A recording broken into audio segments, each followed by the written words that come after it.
Good afternoon and welcome to the Section 106 Program Comment to Exempt Consideration of Effects to Rail Properties within Rail Rights-of-Way Property-Based Approach webinar. Before we begin, I would like to take you through the items you see on your screen. In the top to middle left of the screen is where the PowerPoint presentation is being displayed. Once the webinar begins, if you're having issues with viewing the presentation slides, ensure that you are not using the Microsoft Edge browser and try reloading your browser or re-entering the Adobe Connect application. At the bottom left of your screen in the troubleshooting pod are some video and audio troubleshooting steps to ensure that participants can both hear and see the presentation. Next to the troubleshooting pod is the web links pod. To view the web links, click on the title of the link and then click Browse to. On the bottom right is the chat pod. This is the chat pod for everyone in the meeting room. This is where you can make comments or ask for technical support. Above the chat pod is the Questions for Presenters pod. This is where you can ask questions that will be answered during the Q&A portion of today's presentation. Thank you all. Thank you to all of you who submitted pre-webinar questions. We were able to update the presentation based on those questions. We will also be conducting polls throughout the webinar. Please ensure that you are not viewing the presentation in full screen mode so that you can participate in the polls. Before the presentation begins, I'd like to go over the webinar format. We will start off with a brief introduction, ask a few poll questions, and then launch into the presentation. Our speakers will take turns discussing the material, and we will have a few poll questions throughout to get some information from you. Following that, we will have a question and answer session where FRA will address your questions posted in the Questions for Presenters pod. Today's speakers are Laura Schick from the FRA and Sharon Lacombe from FTA. Before I turn today's presentation over to Laura, we will have two polling questions for you. Please answer the polling question within the polling pod.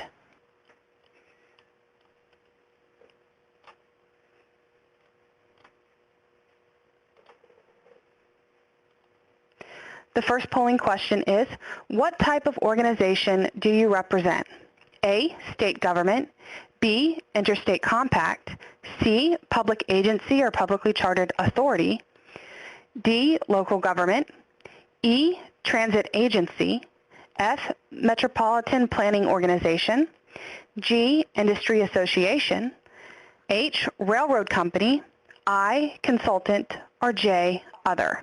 And we're going to give that a few seconds to allow people to put in their answers.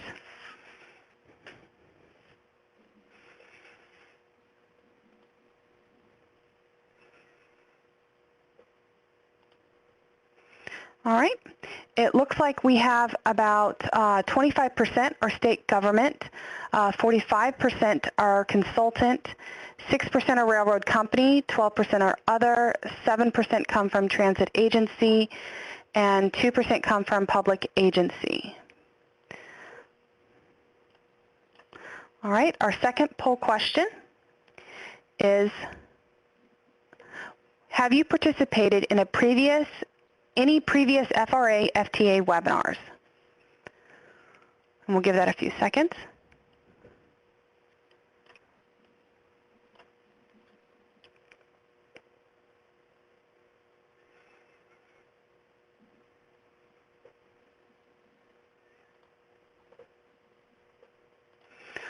All right, it looks about like 62% of you have participated in a webinar before. 4% have watched a recorded webinar, and 32 have not previously attended or watched the webinars. All right, I will now turn it over to Laura. Hello. So on the screen is the agenda for today's webinar, and following a presentation by FRA and FTA staff, there'll be an opportunity for Q&A, as Mary just mentioned. And this recorded webinar will be posted on both FRA's and FTA's websites. So today we're going to go over an overview of the program comment, which will include the history and intent, the two approaches, which are the exempted activities approach and the properties-based approach, and some key definitions. And I know you all can read the information on the slide, so in my approach, I'm not going to read everything word for word. Rather, my talking points will relate to the information on the slides and provide additional information. The two-part program comment is a result of a requirement that was in the Rails section of the FAST Act from December 2017. It took about 2.5 years to develop, as summarized in the graphic on this slide. The program comment was developed in part by 3 surface transportation modes of the U.S. DOT, which are the Federal Railroad Administration, the Federal Transit Administration, and the Federal Highway Administration. In this presentation, we'll use the acronyms FRA, FTA, and FHWA. We also refer to ourselves as U.S. DOT Operating Administrations, or simply OAs. FRA, FTA, and FHWA coordinated closely with U.S. DOT's Office of Policy and with the Advisory Council on Historic Preservation. Ultimately, the final program comment was informed by input from a wide variety of transportation and historic preservation stakeholders.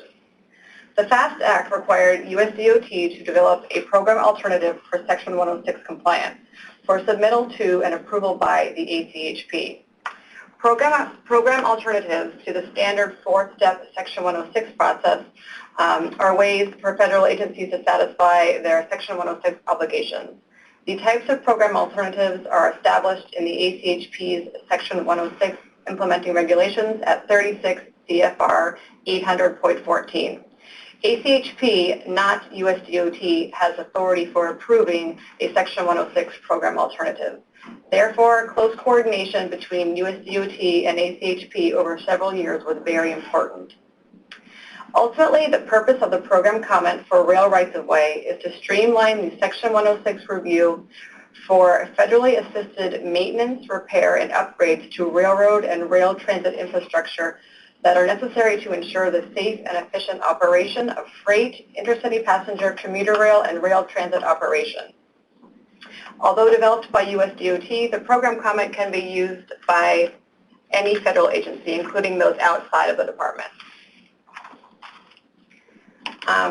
Sorry, the slide may be a little bit out of order, but there are 2 of us presenting today. My name is Laura Schick. I am currently a Supervisory Environmental Protection Specialist in FRA's Environment and Project Engineering Division.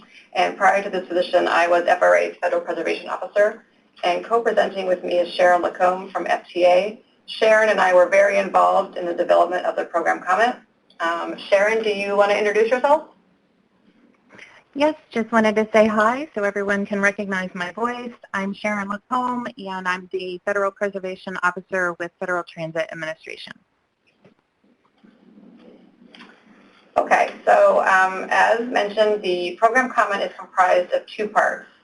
FRA and FTA previously hosted webinars on the activities-based approach, and those recorded webinars are posted on our website. So we'll give some history today on both approaches, but the focus of today's presentation is primarily on the property-based approach, which went into effect a couple of months ago when US DOT published the implementing guidance. And the guidance is also posted on our website.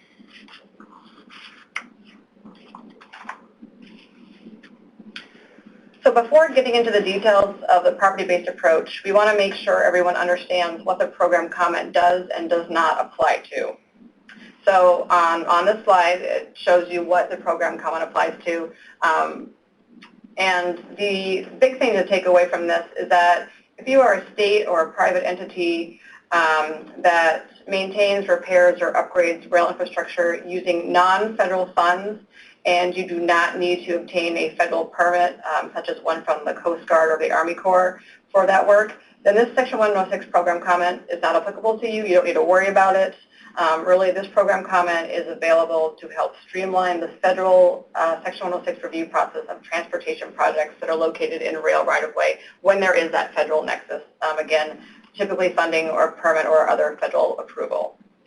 So the program comment applies to federal undertakings that affect rail properties, and again, they are for the intended maintenance, repair, and improvements and upgrades to rail properties, and those properties are located within the railroad and rail transit rights-of-way.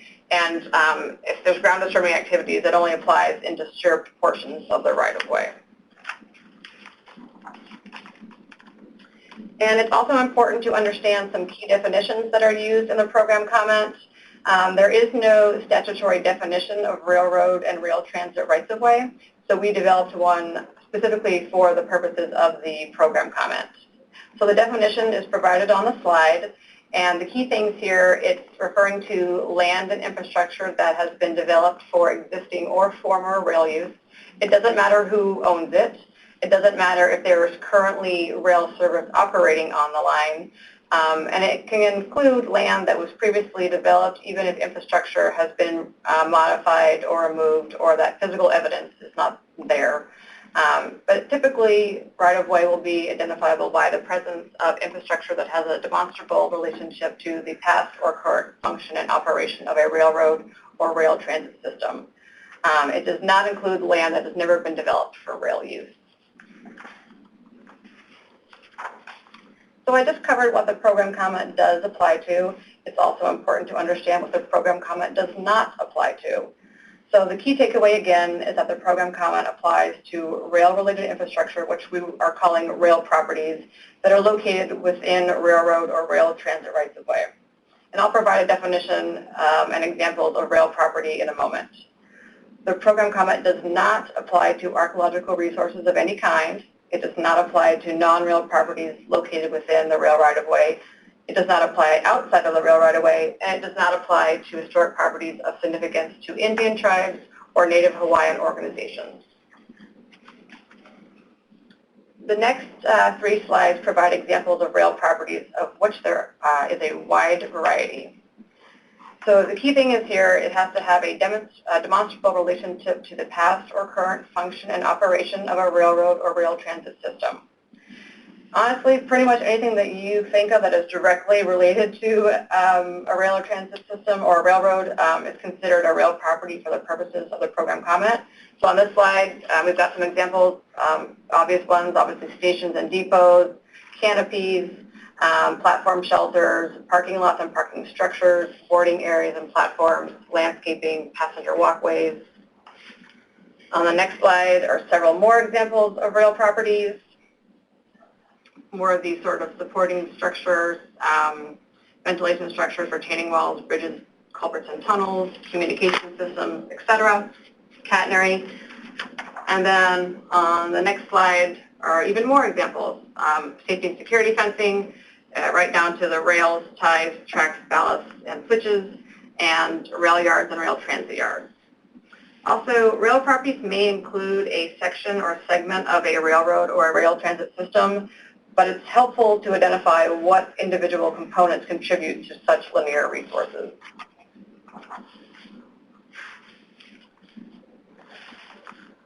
There may be buildings and structures within or near rail rights-of-way that are not associated with the function and operation of a railroad or rail transit system. These are not rail properties, and federal undertakings that may affect them are still subject to Section 106 review. So again, there may be residential, commercial, industrial buildings next to the right-of-way. Those are not rail properties, and certainly anything, any property that's unrelated to existing or former railroads and rail transit lines that is proposed to be used for new rail service, which we call greenfield construction, those are also not rail properties. And I believe next we're going to pause for a polling question.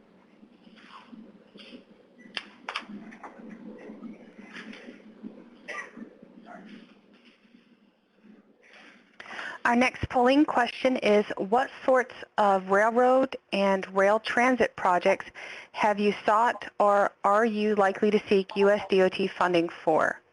A, bridge rehabilitation, B, track improvements, C, station improvements, or D, communication signals and PTC, or E, other.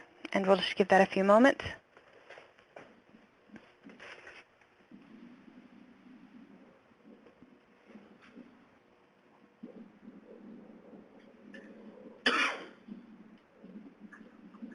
Alrighty, it looks like we've got about 30% for track improvements, 18% for bridge rehabilitation, 27% for station improvements, 10% for communication signals and PTC, and 14% for other.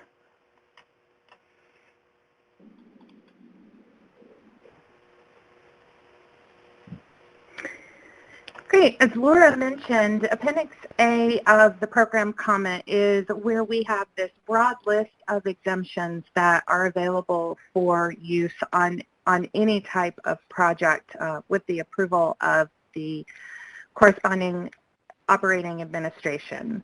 There are 13 broad categories and then 95 total exempted activities listed. So Appendix A is found at the very back of the Federal Register notification that's posted out on both FTA and FRA's website. And with that, you'll see over on the right-hand side kind of a Word formatted document of all of the types of activities that are exempt. And what that means is any of the activities that are included on that list can be done to resources that are eligible or even listed on the National Register without doing Section 106, as long as that is approved by the OA and meets the general rule conditions that are listed in Appendix A of the activities-based approach. These activities are exempted to make sure that we have safe and efficient operations of the railroads and rail transit systems.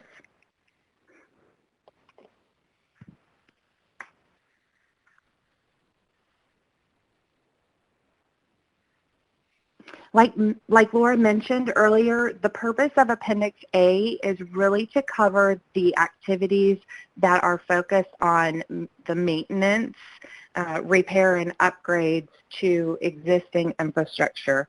There are some included allowances that let you provide new elements or additions or have some minor new construction within the rail right-of-way as part of those exempted activities without having to do Section 106, but it is very specific in the list, and it is listed out for those particular conditions in Appendix A.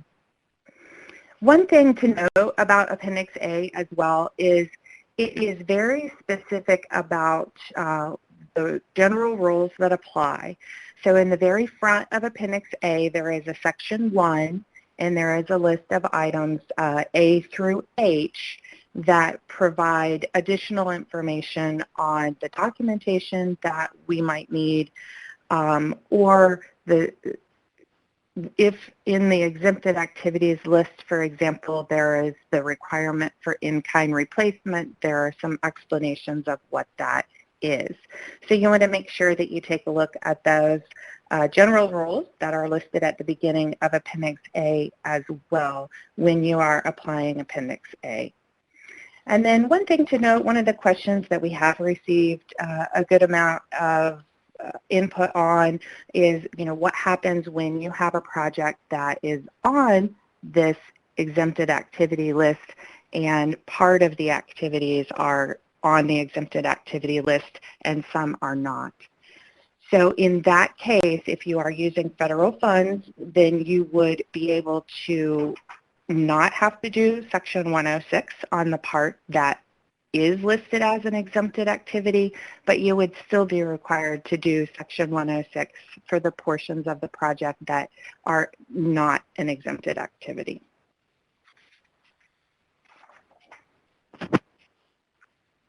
So some other things to note about Appendix A under the activities-based approach is that it's not intended to cover substantial new construction projects, such as a new station or a rail yard, big changes, alterations to buildings, and it does not include the demolition of existing buildings, bridges, or other structures. So that really is the intent of the optional property-based approach, which was developed to go further than the items that were just straight exempted in Appendix A.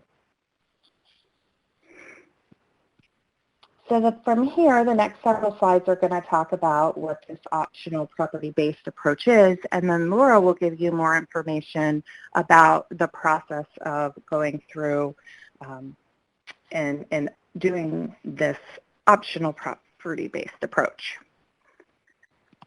So we conducted a number of stakeholder outreach throughout the process of preparing the program comment, as well as getting input and feedback on the implementing guidance that was prepared and recently released and is the subject of today's webinar. We do have out on FTA and FRA's website the final guidance that was released on October 11th. And the guidance really is intended to help our project sponsors understand how to go through a property-based approach, what the expectations are for consulting with the public and others. And then it is also gives instructions on how to identify what's called an excluded property. And we're going to talk about that in more detail in the next couple of slides.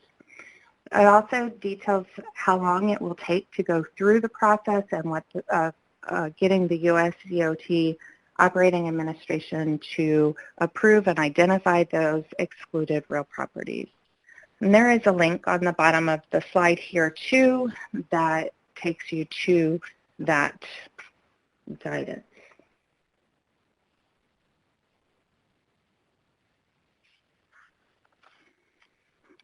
So one of the questions we get is why would a project sponsor want to take on this property-based approach? And so, as I mentioned in the prior slide, the property-based approach is entirely optional, but the real purpose of undertaking this approach is that you could carry out activities that go beyond those that we talked about in Appendix A, to take on larger undertakings within an area that you do repeated projects within, and it will help you to be able to do the advanced identification of resources, eliminate resources that you may not have to consider in the future, which will then help streamline your most recent projects or your projects that you're currently undertaking, as well as those in the future. One of the things about the property-based approach is that it allows the project sponsor to be flexible in their approach. They can choose whether or not they want to look at a specific study area or a corridor, if you will, or you can focus your study efforts on a particular property type, like, for example, all of the stations within a transit system, or specific bridges on a rail corridor between milepost 20 and milepost 60, or even longer. You can also focus your efforts on things like tunnels or culverts, if those are things that tend to slow you down in the 106 process. You can use a property-based approach to focus in on these property types that can give up this broader exemption. So like I mentioned, the intent really is to let us expedite and streamline, kind of front load that 106 process so that you're not having to redo the same work and same survey work that you would if you just followed a standard Section 106 process. And by doing that, it really helps to focus the conversation around the resources that are the most important instead of focusing on all of the resources, which is often time-consuming during a project approach.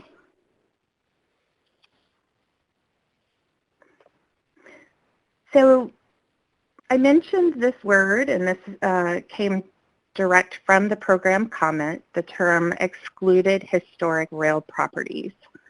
And it is kind of it's excluded, meaning that it will be excluded from the exemption, meaning that Section 106 would still apply to these resources even after a project sponsor had gone through the optional property-based approach.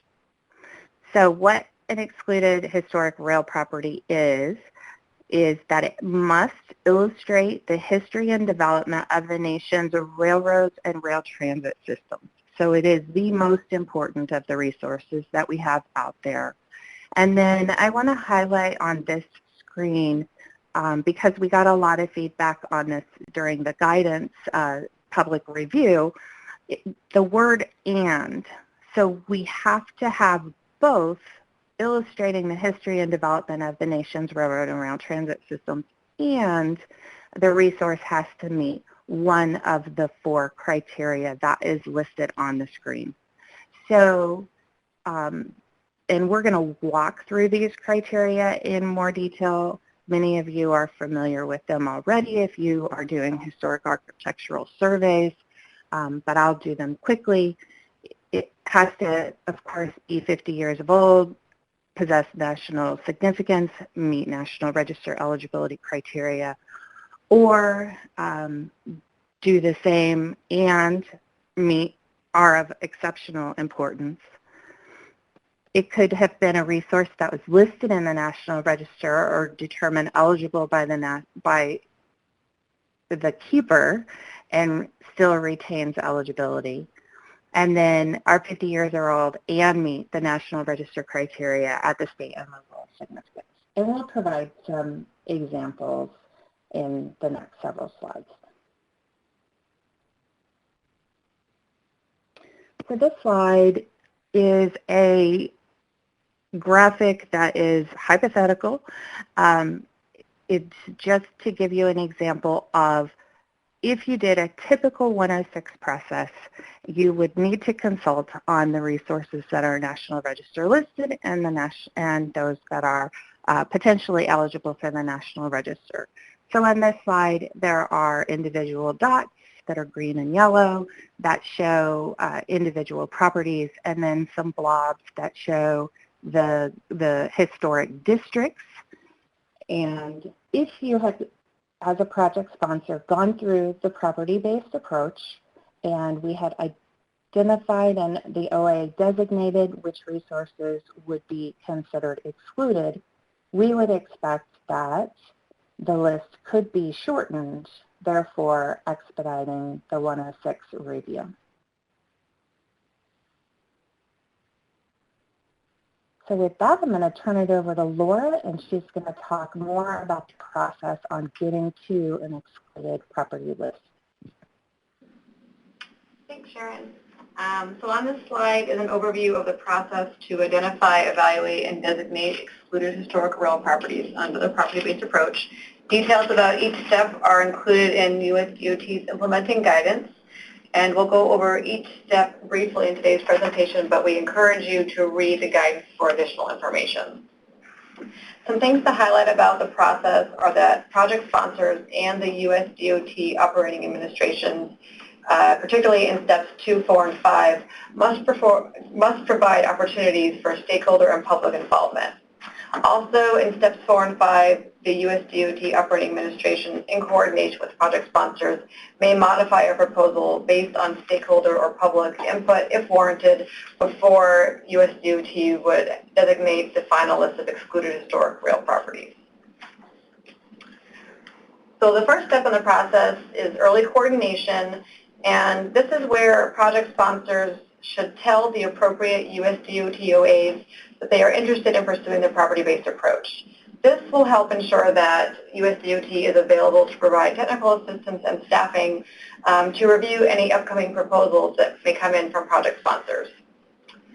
Rail transit entities would likely coordinate with FTA, passenger and freight railroad companies, and state agencies that manage or operate passenger rail service would likely coordinate with FRA, and state DOTs that have roadway, rail, grade crossing projects would likely coordinate with FHWA.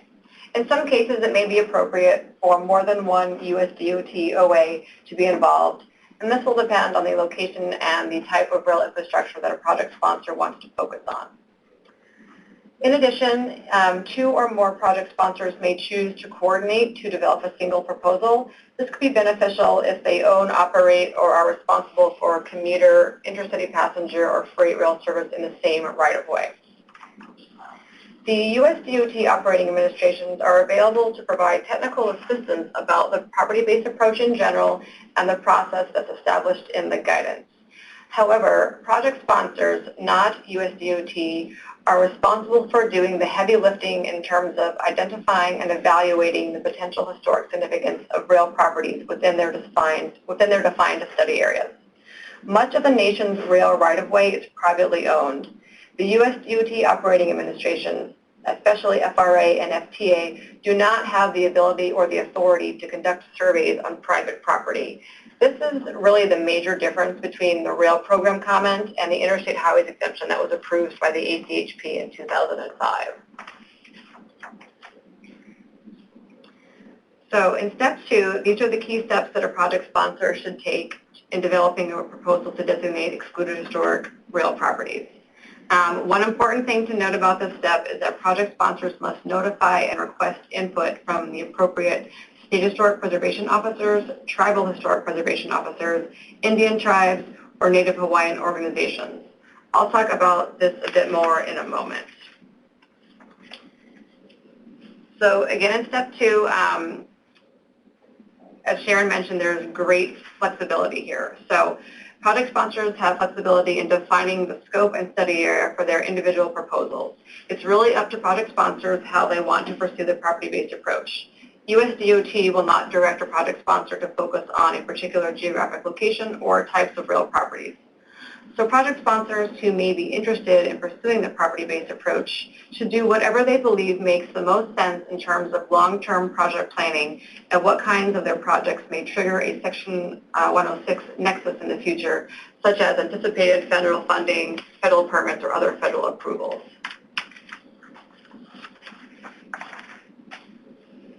Also, during the step to develop a proposal, project sponsors will need to conduct some level of research to identify and evaluate properties for potential designation by USDOT as excluded historic rail properties.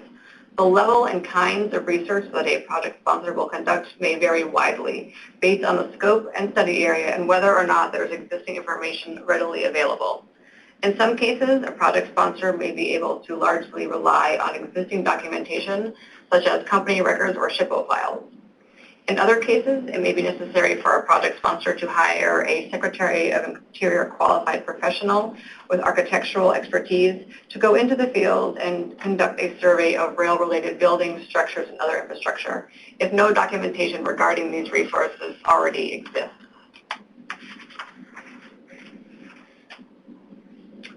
In addition to conducting records research and/or a field survey, project sponsors must notify and request input from the appropriate SHPOs, TIPOs, Indian tribes, and NHOs. The USDOT guidance includes several resources that a project sponsor may use to identify these potentially interested stakeholders. And USDOT may also be available to assist project sponsors with identifying these parties. Project sponsors are encouraged to give SHPOs, TIPOs, tribes, and NHOs at least 30 days to respond. This early coordination could result in information sharing that helps make a project sponsor's identification and evaluation efforts more thorough and informed, and could potentially save project sponsors from redoing work that has previously been done. The SHPOs, TIPOs, Indian tribes, and NHOs are not required to respond before the project sponsor can move to the next step in this process.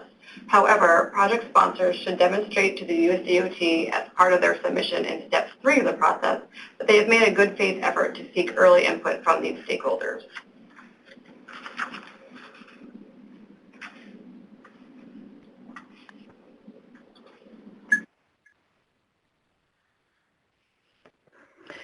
So once the activities that Laura just mentioned are completed, it gets down to kind of the nuts and bolts of evaluating rail properties as to whether or not they would meet this bar of an excluded rail property.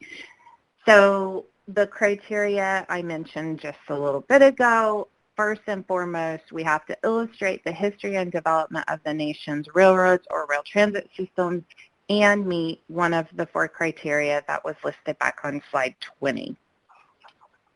And just want to emphasize the word "and" in this slide. They have to meet both, not just the criteria listed in item 2.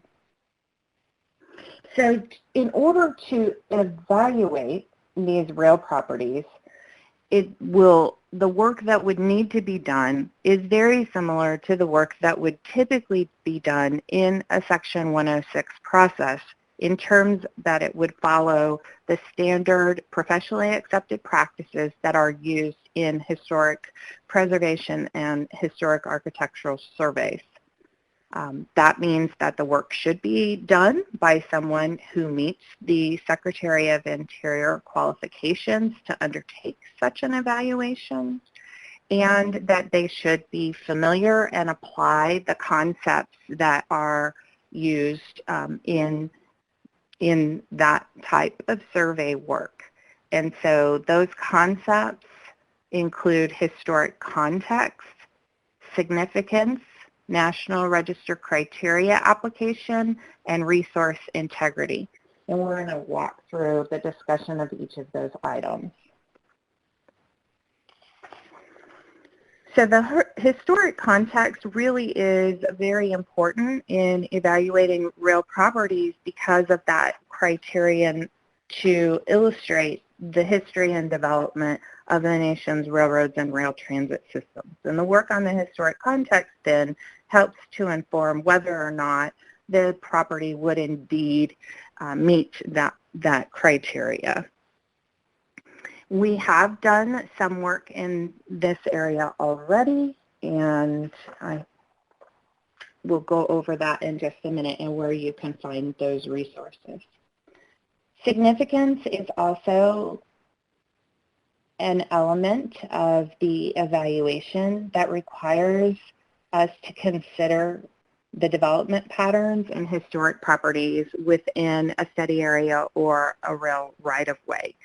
And there can be a wide variety of areas of significance, and we've covered these in more detail in the guidance itself. And so I would refer you to the guidance for specific discussion on significance in the areas that are listed for architecture, engineering, transportation, social movements. It could even be commerce and the economy.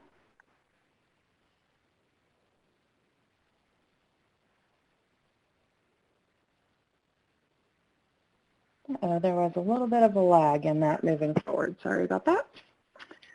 So the National Register criteria are the same. In this context, the National Register criteria would be Criterion A, association with events, Criteria B, with persons, C, with design and construction, and then Criteria D doesn't apply because this program comment does not apply to archaeological resources. And then, of course, integrity needs to be retained as the physical features and associations and the explanation on how that contributes to its importance and significance.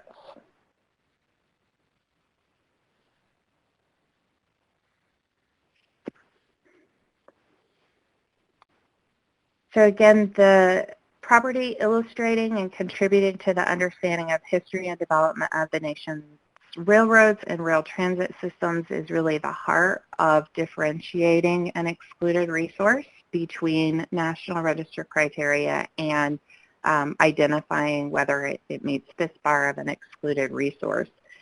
And we have some information in FRA's 2013 report to Congress, as well as FTA's Historic Context Report for the Transit Rail System Development. And that information is contained on our respective websites if you would like to go take a look at those documents. And then also there are a number of other like state-specific railroad historic context studies that are available and multiple property documentation forms that have already been done in the field of historic preservation work.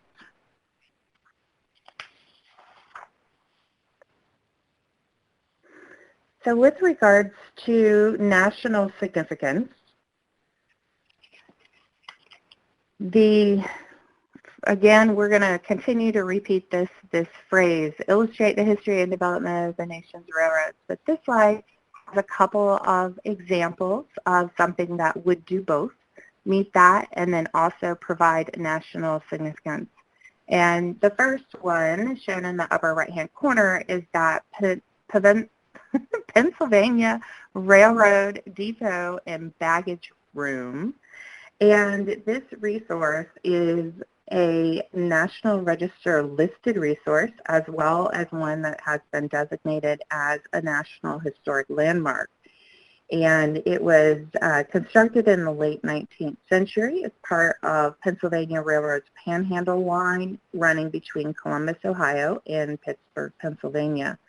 And the reason that this resource meets this history and development of the nation's railroad, or could be considered as such, is that it was a famous location for its canteen that was staffed by volunteers of the Salvation Army during the war.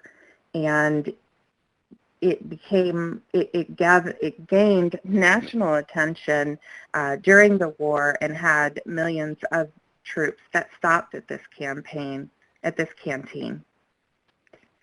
And then the other resource that is shown is the St. Charles Avenue streetcar, and this line is the oldest continuously operating streetcar line in the United States that started operation in 1835. And this particular resource has been listed on the National Register and was also designated as a National Historic Landmark. It's listed under Criterion A and is also nationally significant under Criterion C. It's the only streetcar line that is still in operation.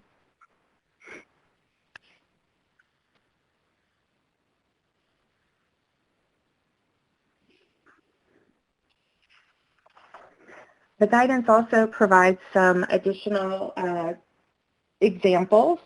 One for exceptional importance. The example provided in the guidance is the Oculus at the World Trade Center Transportation Hub. Now, this resource is less than 50 years old. It also meets National Register eligibility criteria and has been found eligible.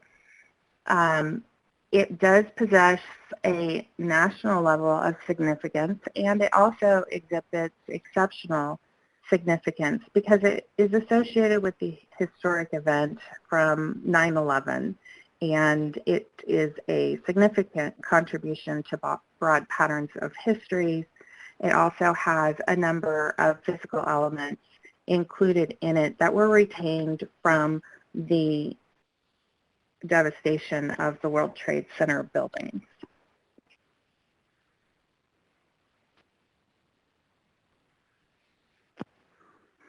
Another one of the criteria that we talked about is listing in the National Register or determined eligible by the keeper. And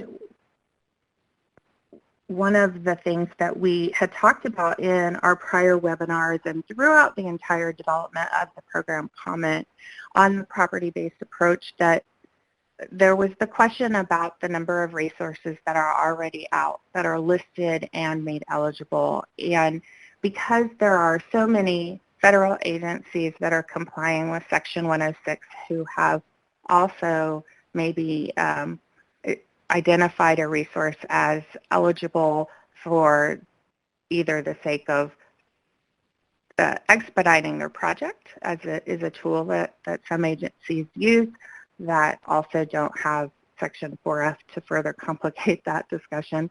But we decided that as part of the property-based approach that we should not just carte blanche accept everything that is already on the National Register, or else this property-based approach would probably not be very useful. So one of the questions that we did have that came in prior to the webinar was, is something that is National Register listed or eligible, is it already included in the excluded list of historic rail properties? And we wanted to clarify that that is not the intent, but that we do want to see the documentation as to whether or not that criteria in combination with the history and development of the nation's railroads and rail transit systems, then would allow it to become designated as an excluded property. Or it is possible that the resource itself has fallen into neglect or has not been properly maintained, has had alterations since it was originally identified. And because of that, we would want to see that documentation. The other question that we had was whether or not the resources, if they were previously listed on the National Register and then have had alterations or a loss of integrity through neglect or lack of maintenance, if those resources would need to be delisted as part of this property-based approach. And the answer to that question is no, because we typically, even in a normal Section 106 process, if we identify a loss of integrity, we are not required to go through and delist that property. So we would expect that information be included in the documentation, but we would not require either the project sponsor or the U.S. DOT OA to delist the property. The example shown on this slide is the Hoosac Tunnel. I hope I pronounced that correctly. It's located in western Massachusetts, and this is an example of a resource that is listed in the National Register under Criteria A, and it is still in use today. It was vital to the establishment of the Western Railroad linking Boston and New York, as well as points to the west.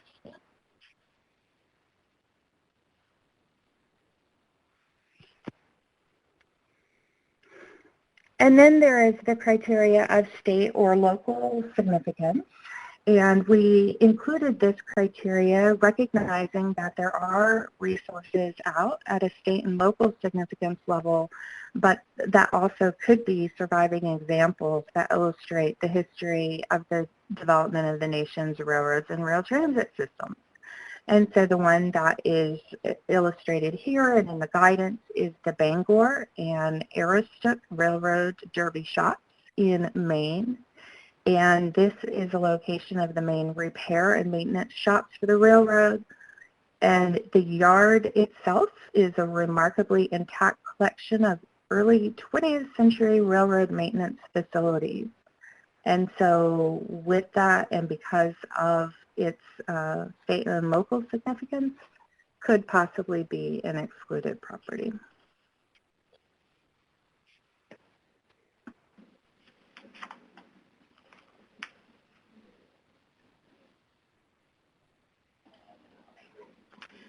Thanks, Sharon, and this is Laura again. So now we're into step 3 of the process, and this is when the project sponsor would submit its proposal to the U.S. DOT OA.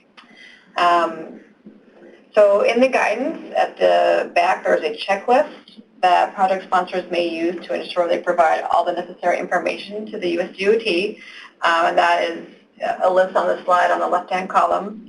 And essentially, we're asking project sponsors who pursue the property-based approach to show us their work, and I'm doing air quotes. This includes providing information on everything that was evaluated, including those real properties that a project sponsor believes are historically important and those that are not. And we're looking for supporting justifications such as dates of construction, architectural types, engineering design, associations with notable events or persons in the history of railroad and rail transit development, etc. So in step 4, we will review a project sponsor's submittal for adequacy, and we're going to base this on whether or not what project sponsors provide meets the criteria in the guidance and just discussed by Sharon. And if we think anything is missing, any key information, we'll provide constructive feedback back to the project sponsor to hopefully improve the proposal and then resubmit it. And then once we determine that a proposal is adequately supported, USDOT will provide the full submission to the appropriate SHPOs, TIPOs, Indian tribes, and NHOs. And by full submission, I mean that we'll provide the stakeholders with the list of properties that are proposed for designation as excluded historic rail properties and those that are not. And then in step 5, DOT will arrange for a public comment period that's commensurate with a particular proposal. So we will make things available for no more than 30 days, and we may do a Federal Register notice if the proposal is of a broad scope, or we may target more specific stakeholders at the regional or state level for proposals of more limited scope. During this step, we will only make the proposed excluded historic rail properties list available for public review and comment.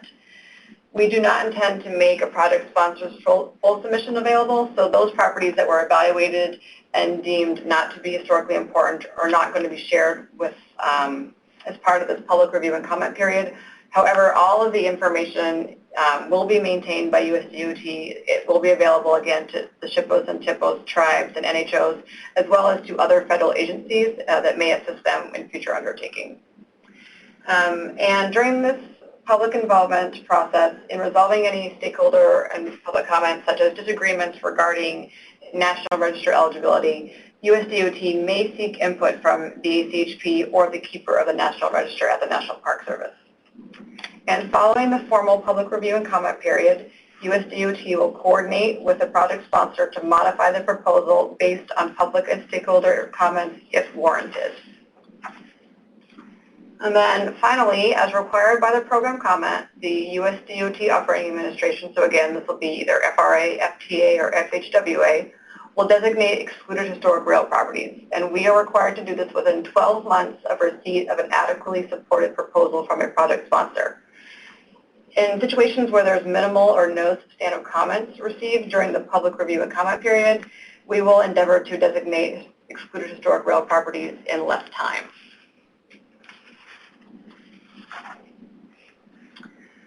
So what does this all mean at the end of the day? So this slide summarizes how the list of excluded historic rail properties can be used in future undertakings.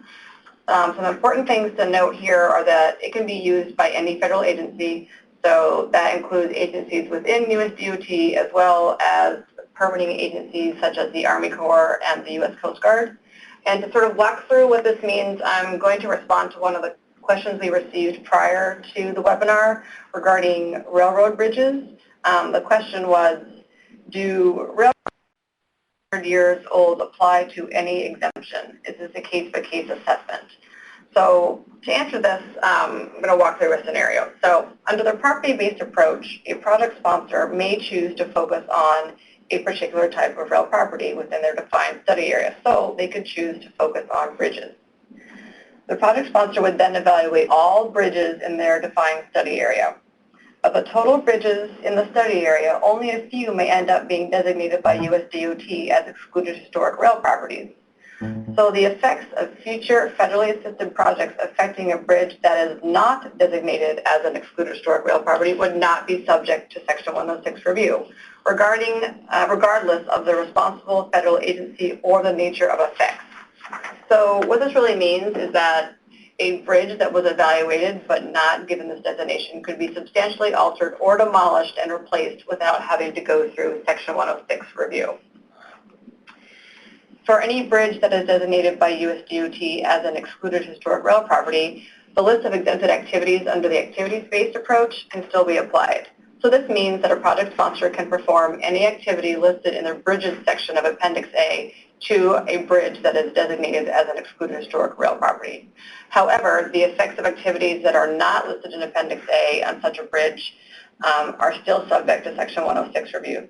So for example, the proposed demolition of one of these sort of protected bridges would still have to go through the Section 106 review process. And we are currently working with our IT, web, and GIS professionals on the best way to present information in a clear and user-friendly format on our website, such as through interactive maps. So in order to facilitate this, we are asking our project sponsors provide documentation in formats such as spatial layers and GIS shapefiles. And if anyone is pursuing the property-based approach and has questions about file types, certainly that's something that we can discuss at any point through the technical assistance that we are available to provide to project sponsors. So this is the last slide in our presentation, and then I think we have another polling question, and then we do have some time for Q&A.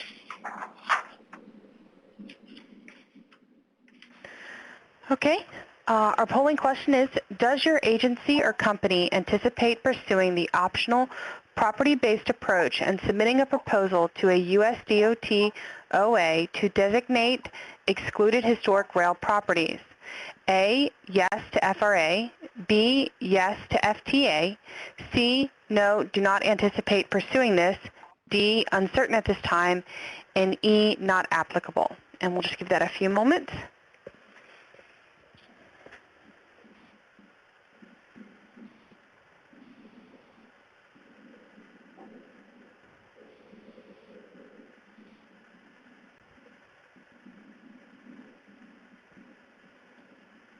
All right, thank you all. We've got about 10% that said yes, about 4% to FRA, about 4% yes to FTA, about 5% said no, 62% said uncertain at this time, and 16% said NA. All right, back over to you, Sharon. Great. So we're going to use the rest of the time of the webinar here today to take in questions and information and share information with you. Thank you all for joining us today for the Section 106 program comment to exempt consideration of effects to rail properties within Rail Rights-of-Way Property-Based Approach webinar.